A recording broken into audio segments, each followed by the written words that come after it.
स्तोत्रम्। गुरुर्ब्रह्मा गुरुर्विष्णुर् गुरुर्देव महेश्वर गुरुरेव परं ब्रह्म तस्मै श्री गुरवे नमः।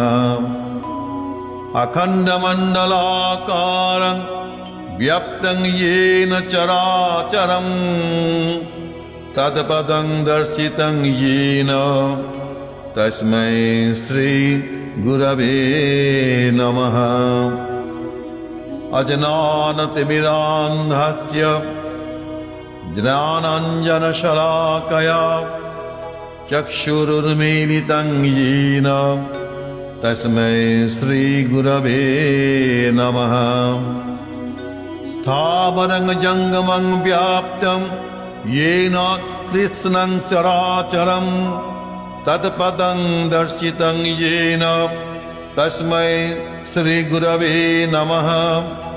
चिद्रूपेण परिव्याप्तं त्रैलोक्यं सचराचरं तत्पदं दर्शितं येन तस्मै श्रीगुरवे नमः। सर्वश्रुति शिरोरत्न समुद्भाषितमूर्तये वेदान्ताम्बुजसूर्याय तस्मै श्रीगुरवे नमः। चैतन्यं शाश्वतं शान्तं व्योमातीतं निरञ्जनं बिन्दुनादकलातीत तस्मै श्रीगुरवे नमः। ज्ञानशक्तिसमारूढ स्तवत्वमाला विभूषित भक्तिमुक्तिप्रदाता च तस्मै श्रीगुरवे नमः। अनेकजन्म सम्प्राप्त करवेन्धनविदाहिने आत्मज्ञानाग्निदानेन तस्मै श्रीगुरवे नमः।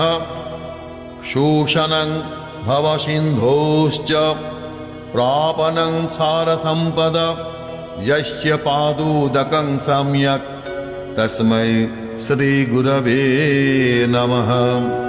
न गुरुराधिकं तत्त्वं न गुरुराधिकं तपः तत्त्वज्ञानात्परं नास्ति तस्मै श्रीगुरवे नमः। मन्नाथ श्रीजगन्नाथो मद्गुरु श्रीजगद्गुरु मदात्मा सर्वभूतात्मा तस्मै श्रीगुरवे नमः। गुरुरादिरनादिश्च गुरुः परमदैवतं गुरोः परतरं नास्ति तस्मै श्रीगुरवे नमः।